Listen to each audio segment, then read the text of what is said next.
Olá, alunos do terceiro ano.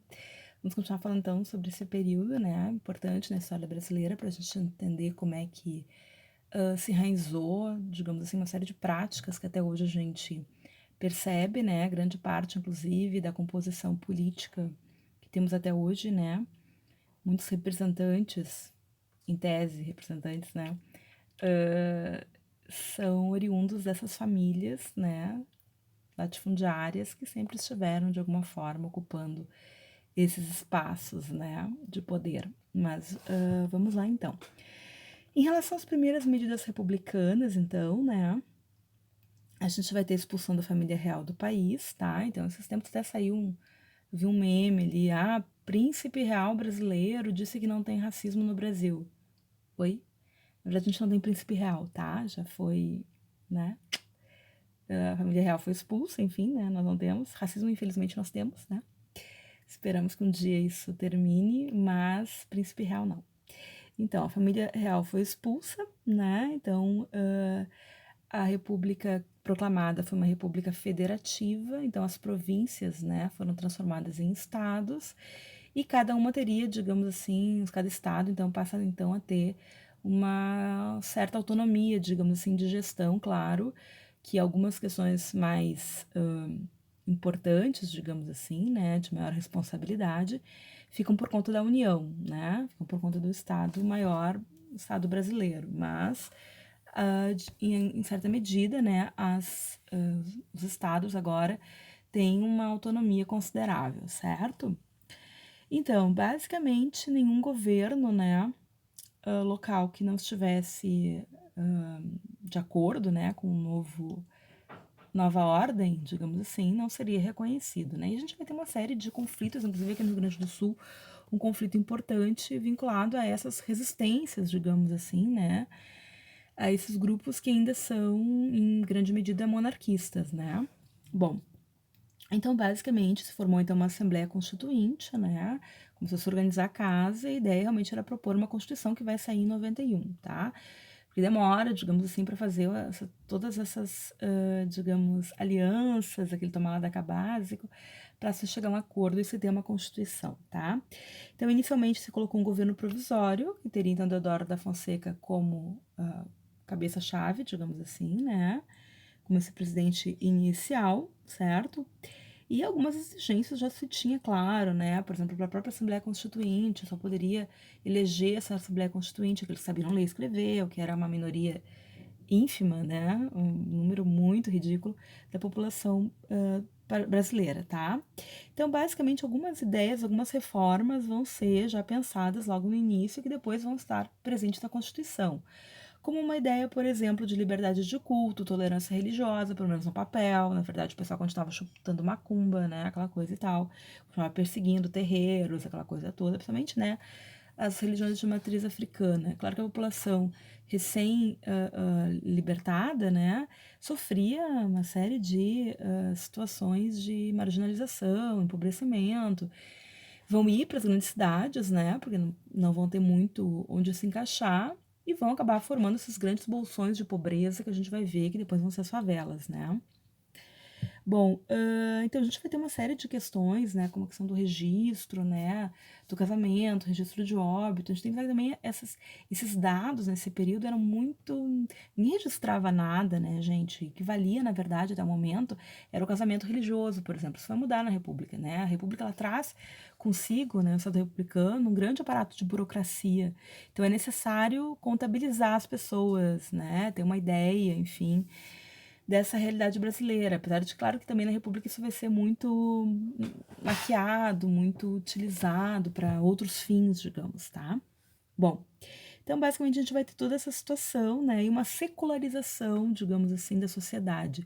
Em que sentido? É claro que a Igreja Católica vai continuar tendo um papel gigantesco no imaginário, no corações e mentes.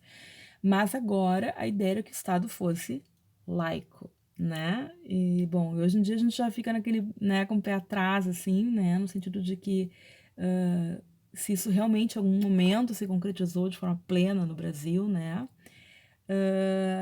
Mas aqui se traz, a ideia da República traz no seu bojo a ideia de que a perspectiva religiosa deve ser de foro íntimo e não estar ali, né, digamos assim, influenciando, tendo um papel preponderante dentro das escolhas políticas, né? Então, a partir da República a gente vai ter isso, de fato, assim, né, no sentido de se buscar esse ideal, né, de um Estado laico, de uma ruptura entre igreja e Estado, né, o que é da igreja, o que é do Estado, né. A gente sabe que na prática a Igreja Católica continua tendo um papel importante de influência política, né, e hoje em dia outras religiões, né, têm, infelizmente, né, um Estado que deveria ser de fato laico, está muito longe disso, né, e isso é uma coisa lamentável, digamos, né. Bom, porque cada um tem a sua religião, né, e o Estado deve ser tolerante a isso, né, desde que a sua religião não seja intolerante, né. Bom, então, basicamente a gente vai ter, né, um problema logo no início, que é a questão do dinheiro, né? Porque há uma falta de dinheiro, né? A gente tem que pensar também que há uma situação no qual tu tem uma grande massa de população que antes não recebia salário, né? Que era a população escravizada. E com isso, agora tu tem que imprimir papel moeda para pagar essas pessoas, né? Porque agora tu tem a adoção do salário, enfim, né? Então tem uma série de problemas econômicos, fora uma série de questões críticas que a economia já passava, de problemas de desvalorização do café, por exemplo, no mercado internacional, questões vinculadas, né, a dívidas, né, do Estado, já desde o nascimento do Estado, enfim, uma série de situações. Então, quem vai assumir basicamente a questão da economia, o ministro da Economia é o Rui Barbosa, tá? E ele vai criar uma série de ações, digamos assim, que vão acabar tendo, digamos assim, um resultado não muito agradável, não era o que ele queria, digamos, tá?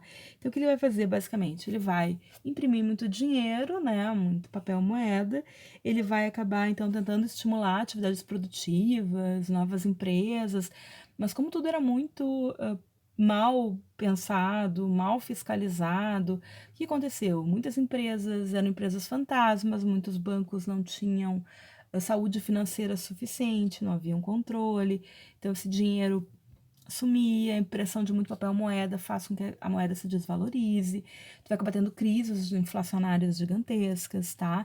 Então tu vai ter uma situação caótica de crise financeira nesse período, tá?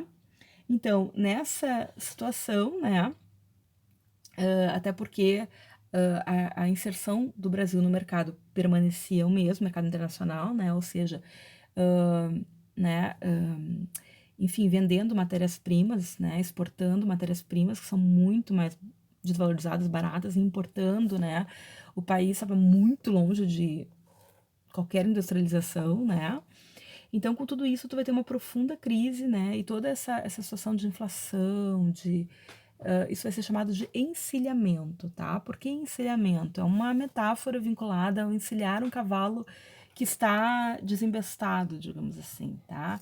Então, essa política conhecida como encilhamento, ela deu muito errado. É uma política econômica que acaba, então, aparecendo muito em questões de vestibular, tem muita charge da época, inclusive, né, debochando dessa situação, enfim, né, mostrando ali umas pessoas como se fossem cavalos encilhados, uma corrida de cavalos, que era muito comum, né, era um programa muito comum da burguesia no período, tá? Então, basicamente, a gente vai ter essa situação, né, essa crise bastante importante, né, e vai se agravar porque também, externamente, nós temos situações também de oscilação do mercado, certo? Bom, então basicamente a gente vai ter esse período de governo provisório, tá? E, e aí sim, né, nós vamos ter uma situação bem turbulenta nessa área econômica quando a Assembleia Constituinte vai se colocar, certo? E aí então nós vamos ter a primeira Constituição republicana do Brasil em 1891, tá? E ela vai ter um caráter muito liberal, porque, como eu falei para vocês, a perspectiva que se implanta é do liberalismo, tá? E aí nós vamos ter, então, uma série de elementos da Constituição que a gente vai trabalhar com vocês no próximo vídeo.